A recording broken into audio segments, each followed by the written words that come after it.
السلام علیکم سامعین، 21 جمادی الاولیٰ کی تاریخ شروع ہو چکی ہے، 5 دسمبر ہے۔ آج ہمارے 3-4 اہم موضوعات ہیں۔ نمبر 1، غزہ میں آج کیا ہوا ہے، حماس نے کیا کیا ہے، اسرائیل کی فوج نے کیا کیا ہے۔ دوسرا ہمارا عنوان ہے آسام کی شہریت کا مسئلہ، یہ بہت پرانا مسئلہ ہے۔ تیسرا ہمارا عنوان ہے ام المدارس دارالعلوم دیوبند میں جورڈن کے رہنما کی آمد۔ چوتھا عنوان ہے اقلیتی کمیشن کے چیئرمین نے جمعیت علماء ہند کے صدر مولانا سید ارشد مدنی سے ملاقات کی۔ اب پہلے ہم آپ کو غزہ کے بارے میں بتلا دیتے ہیں۔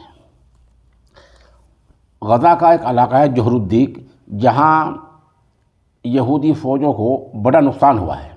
حماس کے لیڈروں نے اس نقصان کی باقاعدہ ویڈیو جاری کی ہے، جس میں دکھایا گیا ہے کس طرح یہودی فوجی بھاگ رہے ہیں، کس طرح ان کا نقصان ہو رہا ہے، کس طرح وہ مر رہے ہیں۔ یہ پورا کام دکھایا ہے۔ ویڈیو جاری کرنے کا بنیادی مقصد یہ تھا کہ اسرائیلی فوج نے ایسے کسی بڑے نقصان کا انکار کر دیا تھا، اس لیے حماس رہنماؤں نے ویڈیو جاری کر کے بتایا کہ 100% صحیح ہے۔ ادھر قطر کے دارالحکومت میں آج 6 ملکوں کی ہنگامی میٹنگ ہوئی ہیں۔ ان میں سعودی عرب، کویت، بحرین اور عرب امارات، عمان اور ترک کے ذمہ داران شریک ہوئے ہیں۔ ان کی تفصیلات کیا ہے وہ سامنے نہیں آئی ہیں، لیکن اتنا طے ہے کہ وہاں یہی ہوگا کہ ہم اپنی امداد غزہ کیسے پہنچا سکتے ہیں، غزہ میں جو جنگ ہو رہی ہے اس کو ہم کیسے رکوا سکتے ہیں اور کیسے روکنے کی اپیل کر سکتے ہیں۔ ظاہر سی بات ہے یہ بھی ایک اہم چیزیں ہیں، لیکن جو بنیادی چیز ہوتی ہے وہ ایک عسکری طاقت ہوتی ہے، یعنی حماس کے پاس ہتھیار لے کر فوج کیسے اور کیوں بھیج سکتے ہیں، اس تجویز پر غالباً غور نہیں ہو رہا ہے۔ ادھر آج غزہ کے خان یونس کے علاقے میں 2 یہودی ٹینک، ایک بلڈوزر اور 2 فوجی گاڑیاں تباہ کر دی گئی ہیں۔ اس طرح آج صبح سے اور شام تک 18 ٹینک اور فوجی گاڑیاں تباہ کی گئی ہیں، اور یہ صرف خان یونس خان علاقہ مسئلہ ہے۔ باقی اور کہاں کیا ہوا اس کی تفصیلات ابھی سامنے نہیں آئی ہیں۔ حماس کے لوگوں نے تل ابیب پر میزائل داغے ہیں۔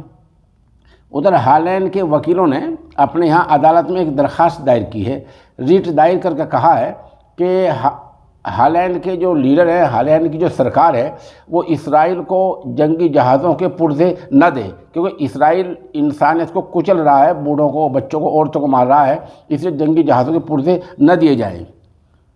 قطر کے وزیر اعظم اور وزیر خارجہ کا یہ بیان آیا ہے کہ ہم جنگ بندی کے لیے مشترکہ کوشش ایک بار پھر کر رہے ہیں۔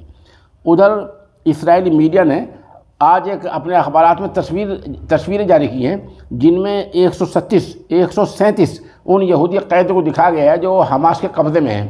ساتھ ساتھ یہ بھی کہا گیا ہے کہ ان میں سے 12 سے زیادہ لوگ مارے جا چکے ہیں۔ دوسری اہم خبر آسام میں شہریت کا مسئلہ ہے۔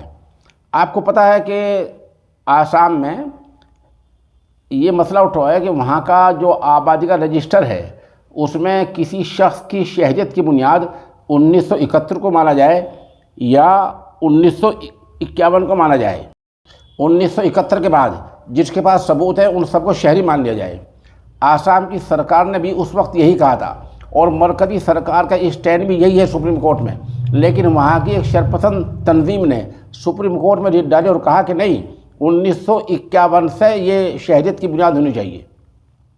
تو جھگڑا 1971 کا اور 1951 کا ہے۔ اب اس معاملے کی سماعت سپریم کورٹ کی آئینی بینچ کر رہی ہے۔ آج سماعت کا پہلا دن تھا اور جمعرات تک یعنی 2 دن اور لگاتار سنوائی ہوگی کہ شہریت کی بنیاد آسام میں 1951 کو مانا جائے یا شہریت کی بنیاد 1971 کو مانا جائے۔ ادھر ایک تیسری جو اہم خبر ہے وہ آج ام المدارس دارالعلوم دیوبند میں اردن کے سابق وزیر اعظم کا زوردار استقبال ہوا ہے۔ یہاں مملکت جورڈن کے سابق نائب وزیر اعظم اور وہاں کے وزیر ڈاکٹر محمد زنبیات نے ام المدارس دارالعلوم دیوبند کا دورہ کیا۔ یہاں پہنچتے ہی ادارے کے محتم اعلیٰ جامع شریعت و طریقت حضرت مولانا مفتی ابوالقاسم نعمانی دامت برکاتہم نائب محتمم مولانا عبدالخالق مدراسی، مفتی محمد راشد اعظمی، پیشکار مفتی محمد ریحان قاسمی، ادھر شعبہ انگریزی کے استاد مولانا عبد الملک، آن لائن فتوے کے ناظم مفتی محمد عبداللہ، مولانا جاوید اور دیگر ذمہ داران نے ان کا خیر مقدم کیا۔ ان کو دارالعلوم دیوبند کے پورے انتظامات سے آگاہ کیا گیا، لائبریری دکھائی گئی، مسجد رشید دکھائی گئی، ان کو بتایا گیا طلبہ کیسے رہتے ہیں، یہاں کیا تعلیم ہوتی ہے، کمپیوٹر کس طرح کام ہوتا ہے۔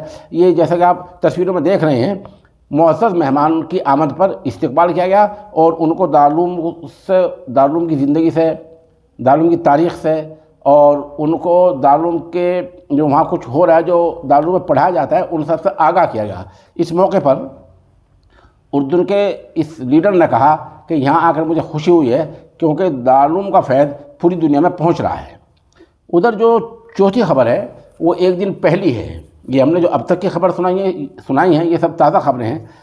چوتھی خبر ایک دن پہلی ہے کہ جمعیت علماء ہند کے قومی صدر مولانا سید ارشد مدنی نے اقلیتی کمیشن کے چیئرمین اشفاق سیفی نے ملاقات کی ہے۔ خبر میں بتایا گیا ہے کہ دونوں رہنماؤں نے قوم کی تعلیمی حالت پر تبادلہ خیال کیا ہے۔